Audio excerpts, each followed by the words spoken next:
Alright, so everyone knows what a Pokemon Nuzlocke is. If a Pokemon dies, it's dead. That's the basic rule. But do you know what a Pokemon Soul-Link is? A Soul-Link is just a Nuzlocke except for with two players. When you catch a Pokemon on a route, then your partner has to catch a Pokemon on that same route. This is called a pair. If one Pokemon in a pair is in your party, then your partner has to have the other one in theirs. If one Pokemon dies, so does the other. Both Pokemon in a pair cannot share the same primary typing. This would be the one that you read first. So Gyarados is a water flying type and Kabuto would be a rock water type. On that same note, you cannot have two Pokemon of the same primary type on your own individual teams. And finally, you cannot have any duplicate Pokemon across any team. And you also can't have any repeating Pokemon from any evolution line. And even say, for example, your Vileplume died, then you both cannot have an Oddish, Gloom, Blossom, or another Vileplume. The only exceptions is that you're allowed to have multiple evolutions and you're allowed to have each of the Hitmons, just because there's more than two split evolutions and it's fun, so I said so. Now that you know what a Soul-Link is, we can finally talk about the game we're playing. Me and my friend Mitchell will be Soul-Linking Pokémon Infinite Fusion, a fan game where you can fuse any two Pokemon. So we will be following all regular Nuzlocke rules, all Soul-Link rules previously mentioned. We will have to fuse every single encounter with our next successful encounter, because being able to pick who we fuse their Pokemon with would make the game really easy. The starter has to fuse with the gift Pyukumuku in the Pokemart, no movie learner, and try not to overlevel. We won't really enforce this one, but we'll try and follow it. This isn't a hardcore Nuzlocke, so we are allowed to use items and we'll be playing on shift mode. But with all that out of the way, it's time to get started with our Pokemon Infinite Fusion Randomizer Soul-Link.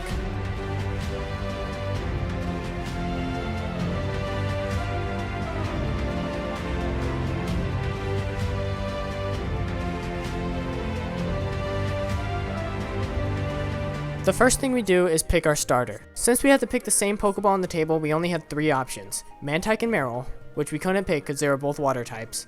Jinx and Sandshrew, or Hitmonlee and Drowsy. This is an easy pick. We chose number 3 because I didn't want to get stuck with an ice type. After the rival battle, we got our Pokeballs, and with these we can catch our Route 1 encounter. I gotta start trying to catch this. Alright. Whoa! Whoa! Oh my god! What the? How do I even do this? That's how I do it. Okay. A Sceptile named Jack and a Natu named Nosferatu. Next is the gift Pokemon that fuses with our starter. If we manage to get a strong Pokemon, then that will guarantee at least one good pair in our. I got a Remoraid and Mitchell got a Mime Jr. Not exactly ideal, but it could be worse. It could be Mr. Sir. Our next encounter is blocked by a trainer battle, so let's test them out. Yikes. Did you buy potions? Okay. As much as I could. Oh my gosh. Oh, I'm so lucky. Oh. Oh. Yeah, I immediately almost died to a Mr. Owl that quad resists my fighting moves. The only reason I won is because it was holding a sticky barb for some reason. It was a close call, but whatever, we're fine. After that, I failed the Route 22 encounter and onto Route 2 where I died unceremoniously against a Victory Bell using Leaf Storm. That sucks, but it was our first attempt, so whatever. Lesson learned, don't stay in on Victory Bells. On to our next run where our starters were Rotom and a Talonflame, and we gave them the best names we could. Gordon Ramsay. On Route 1, I caught a Zorua named after Luna, specifically this Luna. Luna X Lu. Whoever this Twitch chatter was. And Mitchell caught a Mimikyu named Nini. Luna fused with the Victory Bell who just murdered me, and Nini fused with a Cofagrigus, and that is our first custom fusion. And our starters fused with a Shroomish and a Muck, so now they are completely useless. On to Viridian Forest, where I failed the encounter because I ran away from a Trico because I thought I had a Sceptile on the computer. But that was from the first run, so I'm just an idiot. Not this run. What? No? Not this one? No, we put it in the box. No? Oh, I'm throwing. That must have been. That was the last run, you. It's fine. And now it's time for our first gym battle. Even though it's a randomizer, the gyms still have the type they're supposed to have, so Brock still has rock types, which shouldn't be hard because my entire team is grass, and Mitchell has a Pokemon with Disguise. Spoiler alert, it was very easy for Mitchell. The randomizer wasn't so nice to me. Although Shuckle is a rock type, it was fused with the Moltres, who I am very weak against. Alright, Nice. we're fighting the gym, and it's a rock gym, and you just so happen to have a fire frickin' Moltres Shuckle. The tankiest fire type ever. Thanks to Sleep Powder, I was able to get through it. We got our next encounter, and we bought our Magikarp that magically turned into a Wynot and a Nidorino. It's only our second attempt, but we already have an exception going on. Mitchell just got a Nidorino, and his next encounter was a Nidorino. It is technically a dupe Pokemon, but since he got them right after each other, he's allowed to fuse it since it's the same Pokemon. I don't know, we just thought it'd be fun. It doesn't really contribute to anything, but I just thought I'd mention it. On to Mount Moon, and Mitchell finds a Tangrowth, and I find yet another Pokemon that we saw in our last run, a Drowsy. And then Naruto died to Pursuit, which is kind of sad, but we just got him, so I have no attachment. Then we reach our saving grace for the run, and probably every run after. This shop in the middle of Mount Moon. They sell fresh waters for cheap, and they heal for the same amount as a super potion, which is something we can't even buy yet. Also, Drowsy died in a cave because Hitmontop had Pursuit, so goodbye to that pair. After this, we stopped Team Rocket's scheme, and we got a fossil that turned into a Chesto Berry or something. After we got out of the cave, someone in our Twitch chat was trying to get us to buy their graphic design services. Kylie. Shut up. Oh, and speaking of Twitch, apparently I don't even know how Twitch works. Like I'm off to Vermilion City. What's this do? Oh, whoops. I just unfollowed you. Hold on. What? How did you unfollow me? Oh, and also we got a new encounter. After beating Nugget Bridge, we meet up with Bill and get an SSN ticket. Time to fight Misty. Because of my grass types and Mitchell still had Nini, we got our badge easily. Next encounter? Lurker and Cadaver. Scratch that, it's Star Platinum and Jimbo now. And onto SSN where our rivals wait for us. For me, he had a Ho-Oh fusion, but other than that, he wasn't much of a challenge, and for Mitchell, he had a Raticate Dragonite. A little scary, but with the Will-O-Wisp, the Ratonite wasn't that bad. And with him out of the way, it was time for Mitchell to lose a Pokemon for the first time. E-Orb.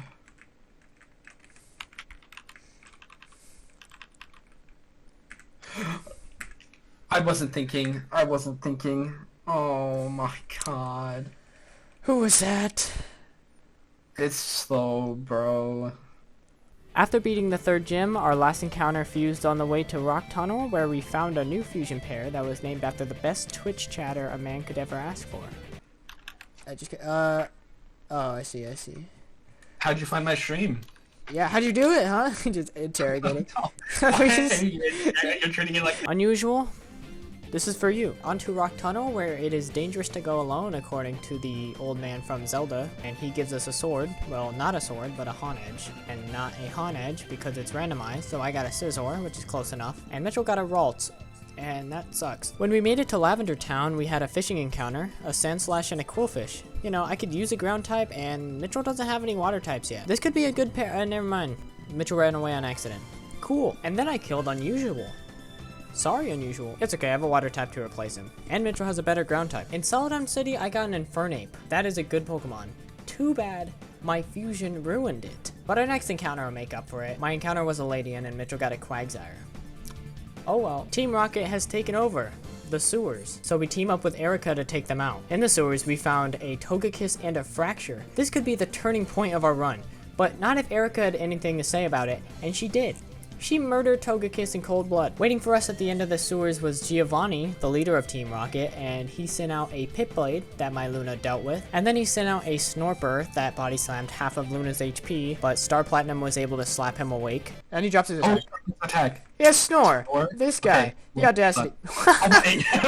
He was asleep. But nothing prepared me for Slow Ring. A Slow King Ursa Ring that countered my entire team. He slashed Saitama, that in retrospect I think was against the rules to have on my team. I sent out Star Platinum, but he took heavy damage and got confused. Our stream got rated at this point, which was kind of cool, but I'm about to die. No, I never added him. Okay, I thought you were like, he wasn't on our team. I thought you were like, he wasn't able to be on our team. Oh, what? Why didn't you tell me? I'm breaking the rules. So now it's an illegal run. Oh, hey, Elisha. Who is that? It's at times like this where we need a sacrifice. Someone we trust, and who's always there for us. Unusual. He died in one hit. But with that, I was able to send out Bleak and heal Star Platinum. With Star Platinum out, I was able to get a couple hits off, but now it's back in danger. Star Platinum might live another hit, but if he didn't, then we would lose the run. So we played it safe and just healed Luna, but then Star Platinum lived. If I would have just attacked with Star Platinum, we would have been able to win that fight with Luna and Star Platinum alive. But since we played it safe, Star Platinum had to die, and Luna was the only one left. She finished off the slow ring and I beat Giovanni. How'd Mitchell's fight with Giovanni go? Oh, he won like an hour ago. But even though we won this battle, our whole team was dead besides one Pokemon. And at this point, we were just on borrowed time, because if I ran into any kind of trainer battle, we would have just died. I ran into one and I barely survived, and then I ran into a second and the run was over. That sucks, but we learned from our mistakes, and it's time to go again. Rip Luna and Unusual, but it's time for attempt number 3. And off to a great start, we had a crazy pair of starters, that being a Dragonite and an Entei. And named after our best 2 Twitch chatters, we will destroy Giovanni this run. We beat Gary, and we got our first fusions of the run. Luna, a Dragonite Tentacruel, and Unusual, an Entei Hydreigon. Route 1, we caught our first encounter with Cheesebread and Jack, and we've seen all this before, so I'll skip towards it a little. Brock defeated, Mount Moon we go through, Nugget Bridge, Misty defeated, LT Surge was difficult, but we got past him, Rock Channel, Lavender Town. Now we're back to Celadon City, and this is when Luna died to counter. Die. Oh, wait. I'm dead. And that means Unusual is dead as well. Will we be able to recover from this? I don't know. And so we train our new team, and I lose another Pokemon because I didn't know Gardevoir had Magical Leaf, so whoopsies. But after training what's left of our team, we take on Giovanni, and this time we'll be fine, because we still have Cheesebread and Jack. The first Pokemon for Mitchell is an Abvile that Jack easily destroys, and Giovanni's second Pokemon is a Pinette. With Pokemon like these, the battle will be easy.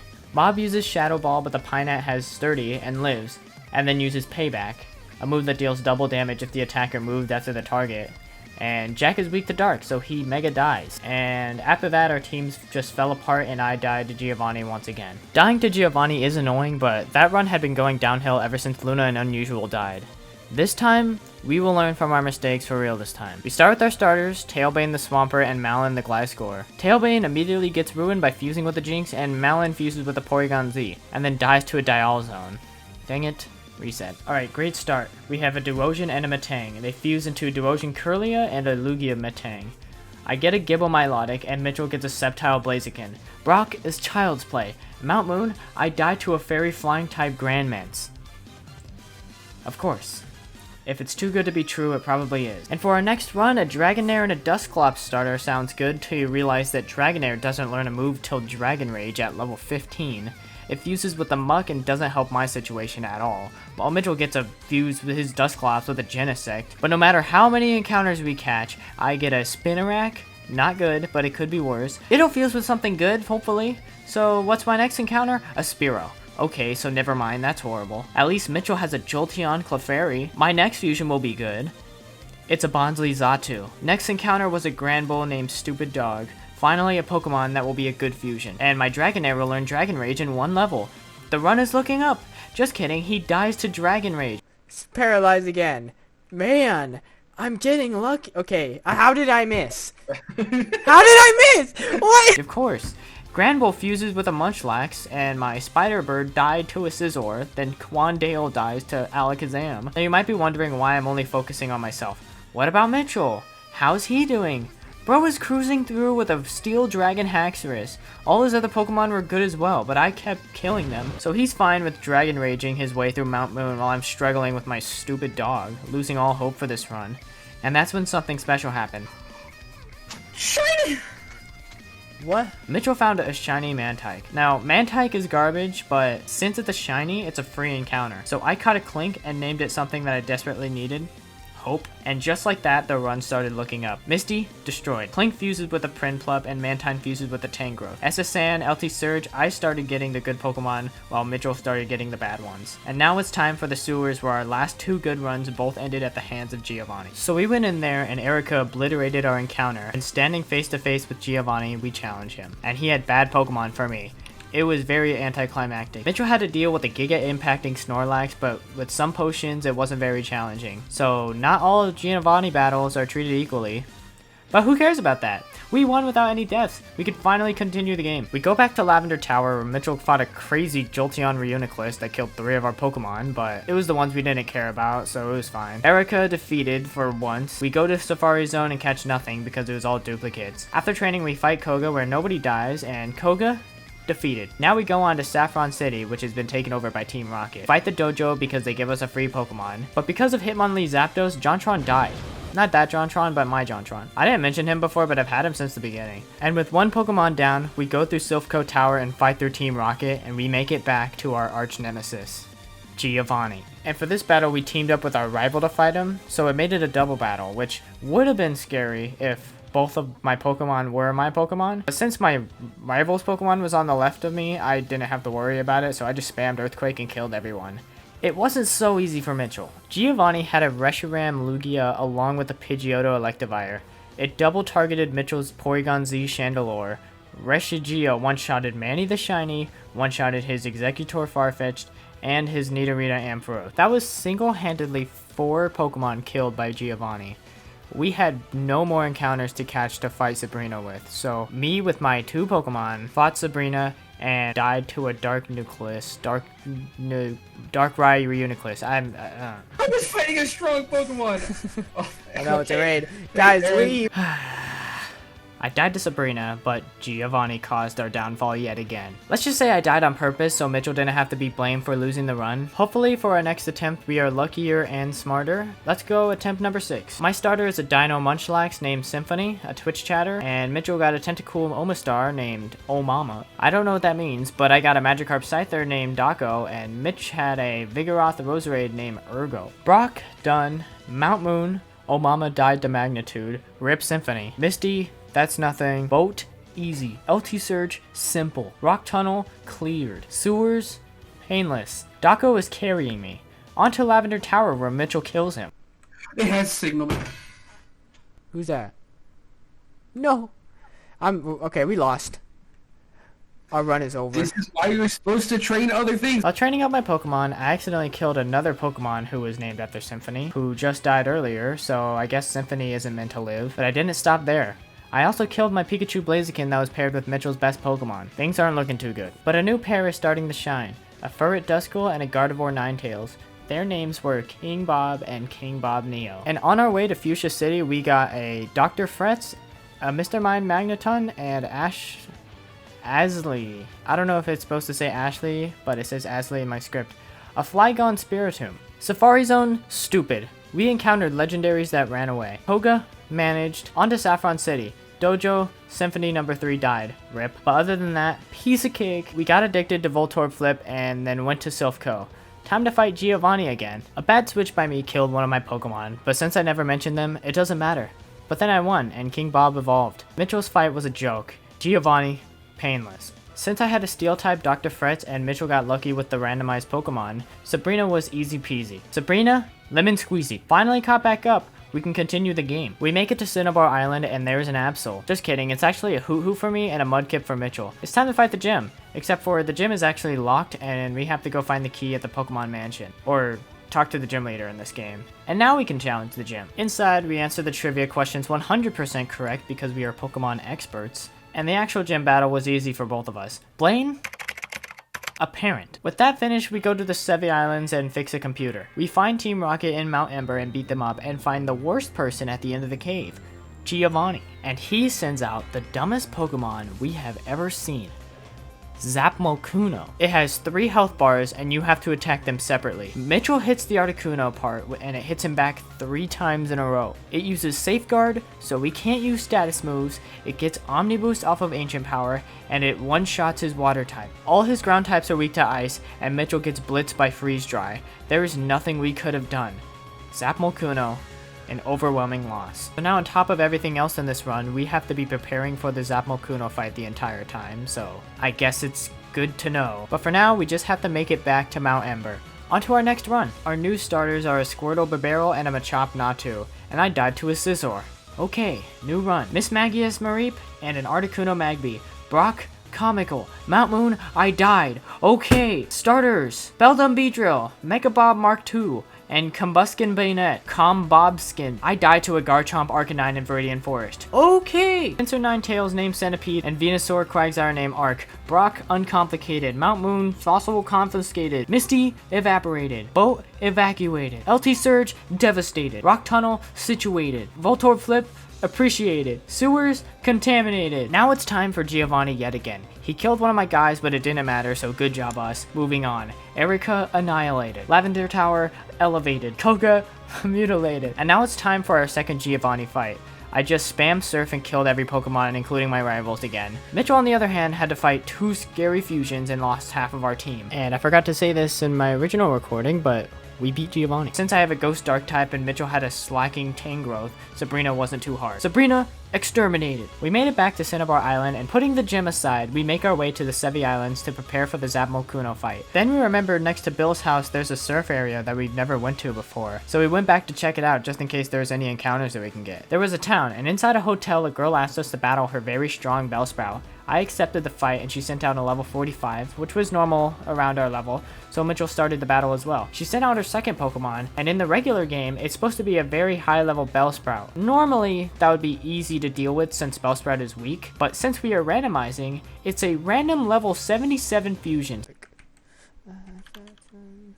Oh, yeah, that's not that bad. Yeah, let me just, Dude, bop. Why do you have 2 So I'm stuck fighting a Fletchinder Coughing, which is bearable, but Mitchell has to fight a Lopunny Honchkrow that utterly destroyed his entire team. We made it all the way back to Zapmo-Kuno, and we died to some stupid optional joke battle. Now we know. Never fight the Bellsprout girl. Time to start over again. Sceptile Mr. Mime and a Vibrava Jumpluff. Brock, nothing. Mount Moon died to Dragon Rage. Annoying, but moving on. Died before we could even fuse our starters.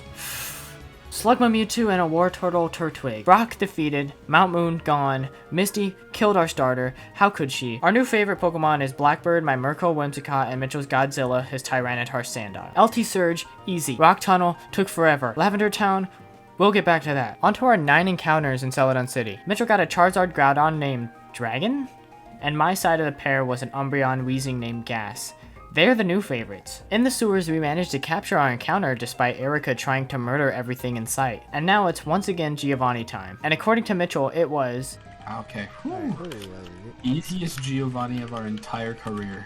The easiest Giovanni battle in our entire... Lavender Tower.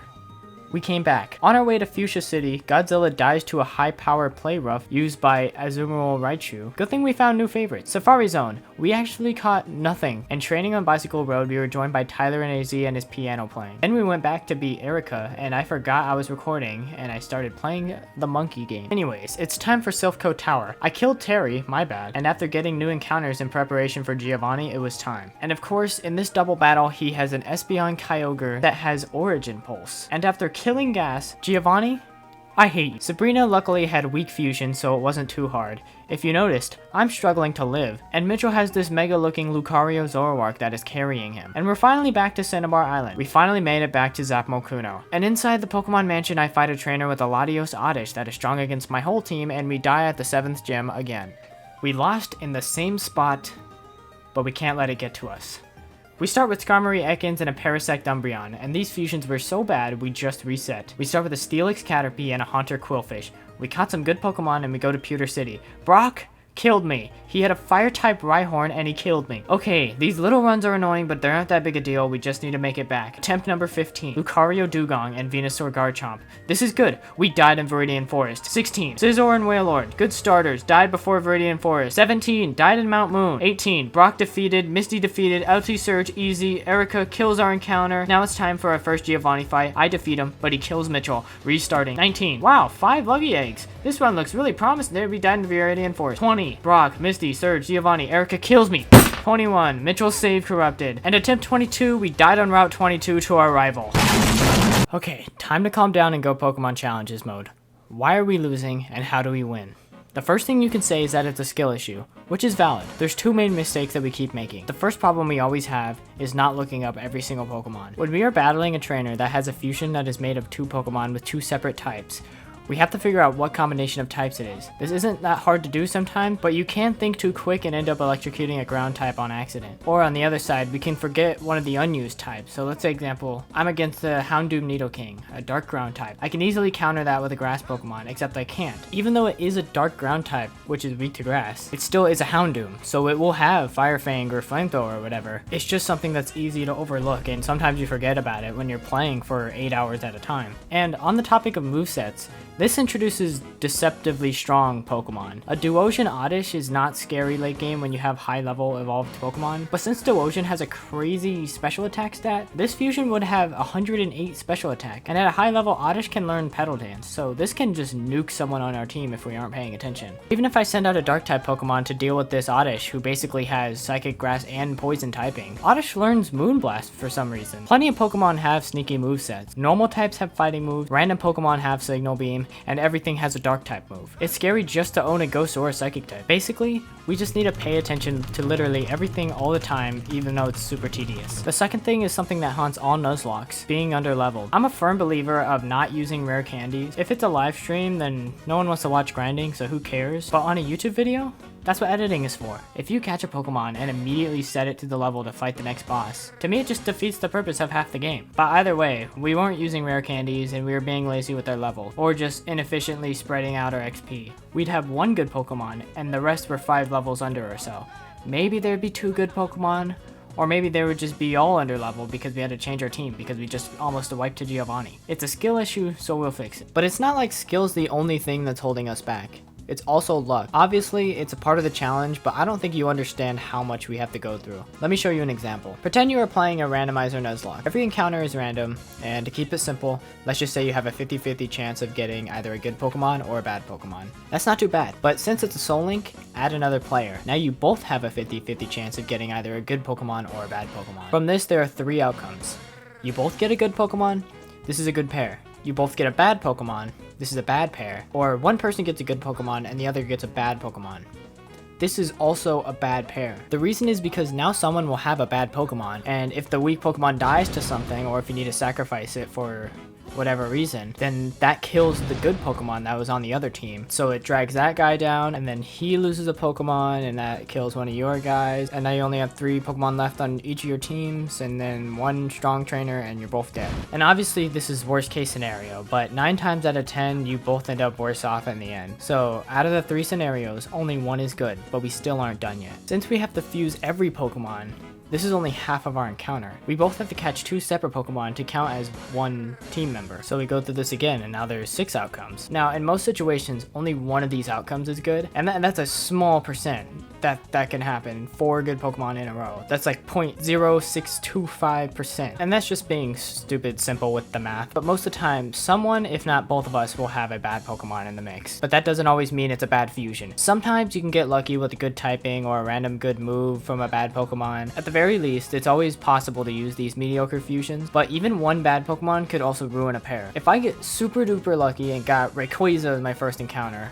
but then Farfetch'd as my second, all of a sudden my legendary Pokemon is weaker than a Starmie. And keep in mind, this isn't even including all of the variables, like how much good Pokemon versus bad Pokemon are in the game, or that we can't have matching primary types, or even any matching primary types within our own teams, and even specific fusions, because depending on how you fuse 2 Pokemon, they will have different types, and if they overlap with our types on our teams or whatever, then we have to use the other side of the fusion, which it could just have like a way worse typing, or even just way worse stats. And on top of that, we end up running out of a lot of Pokemon to catch. Since we are using 4 Pokemon for 1 slot in our team, that just bans 4 evolutionary lines for the rest of the run. In order to win, we will have to keep all this in mind, but arguably the most important thing we have to prevent is losing a crucial Pokemon to either Giovanni fight. Every run we lose a Pokemon to Giovanni and it causes us to lose another Pokemon later on, and eventually we die. We cannot let this happen, especially since we have to fight a stupid legendary Dodrio that is cheating. But with all that said, let's get started with attempt number 23. We picked our starters and they don't matter because they died right away. But our first and second fusions actually mattered. We had Pet Shop and Maggie and Shisa and Tsukasa. Nothing really notable happened for a while besides me getting a Dialga with an Adamant Orb that immediately fused with Eradicate, so I didn't use it for the entire run. When we got to Celadon City, I got a crazy Metagross Clefable pair named after yet another Dr. Stone character. It was easily my best Pokemon, but unfortunately, it was paired with the worst thing I've ever seen. For Giovanni, Mitchell just Dragon Danced and win, and I had Byakuya, Pet Shop, and a bunch of trash Giovanni kept throwing at me. But after that, Lavender Tower, done. Koga, done. Safari Zone, failed. Again. Always. And back to Giovanni at Silph Co. Other than a Dialga fusion and being scared about if a Scyther had pursuit or not, Mitchell made it through just fine. And I just used Byakuya and won. That's both Giovanni fights with no deaths. And so far, Mitchell is the only one who's killed Pokemon, which is crazy because usually it's like an 8-to-1 ratio. Sabrina was easy and we finally made it back to Cinnabar Island. After preparing for Zapmokuno for an entire real-life day, we walk into Mount Ember, walk up to Giovanni, and leave the game to go watch Your Name number 3.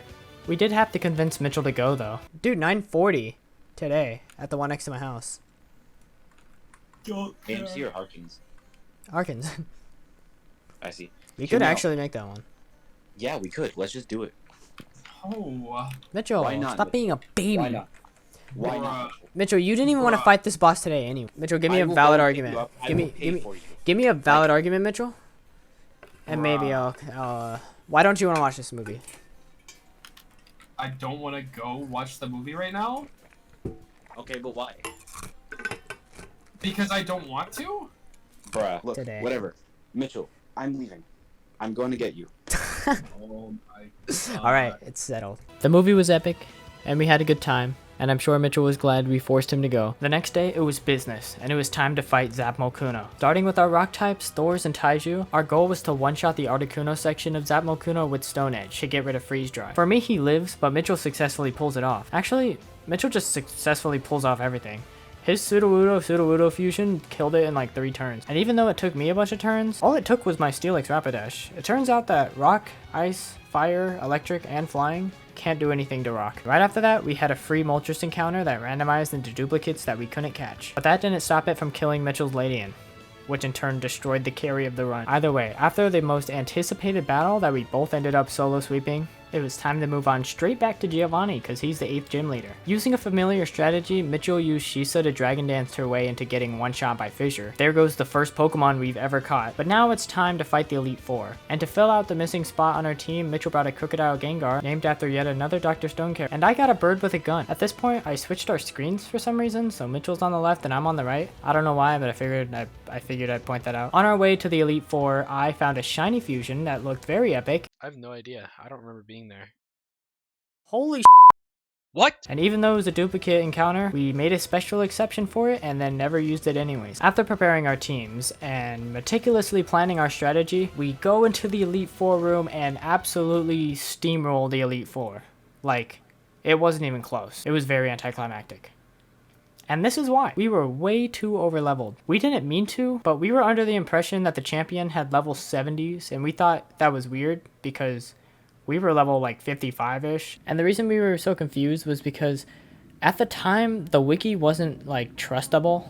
Like a lot of stuff was wrong, but also every like YouTube video we seen or whatever it was, they all had like level 74 champion levels. But I'm pretty sure it's just because they were on like hard mode or whatever and we weren't. And in order to not spend 3 real life hours grinding, we used rare candies this one time to get to level 65. Not level 70, but hopefully somewhere around, you know, regular Elite Four member levels. But little did we know, the highest level was like 60. I don't know. That's annoying, but we would have grinded to level 65 anyways. And technically being over leveled isn't against the rules. And it was on accident, so it's okay. That's it. We won. We won. Time to screenshot. We feel accomplished. We did it. We won. Finally. 10,000 likes and we'll do Johto. No. No. Hell no. I never want to play this game again. For 2,000, I think. 2,000? That's yeah, for two. For that's the way second too region. Achievable. Like not like no, actually not. achievable. It's not. But It's like, not. No. 2,000 likes is like, okay. If this video pops off at any kind of like level on YouTube, 2,000 is nothing, and then we're gonna be forced to play this game again. I don't care. If it gets 2,000 likes, we're playing Johto. Oh my god! I never from a want to new touch the save game too. again. Not even this game. From Not a even new this save. file. From a new save. Wait, how would we do it from a new save? We would just start over. That's what do you mean? That's why I don't want to do Alright it. guys, 2,000 likes and we'll start over and do Johto. Anyways, No. bye. I really hope. Dang it, dude, because I want to like get likes, but I don't know. I don't want to. I don't want to play this game again. But yeah, there it is. We were able to beat the game with our stupid, complicated rules. And yeah, I wish we didn't use the rare candies, and I wish we didn't be over leveled. But it is what it is. It's fine. If you think it was fun to watch, then tell me to make more, because I don't know. I don't think I will otherwise. Maybe. I don't know. I guess if we hit the 2,000 likes or whatever Mitchell was saying. I don't know. I don't think it's gonna happen anyways. But I don't even want to play this game again. But I guess if the demand is there, then we will. I mean, it's not the end of the world. We played it 23 times. What's another 27 billion attempts? But either way, I don't know how to end the video.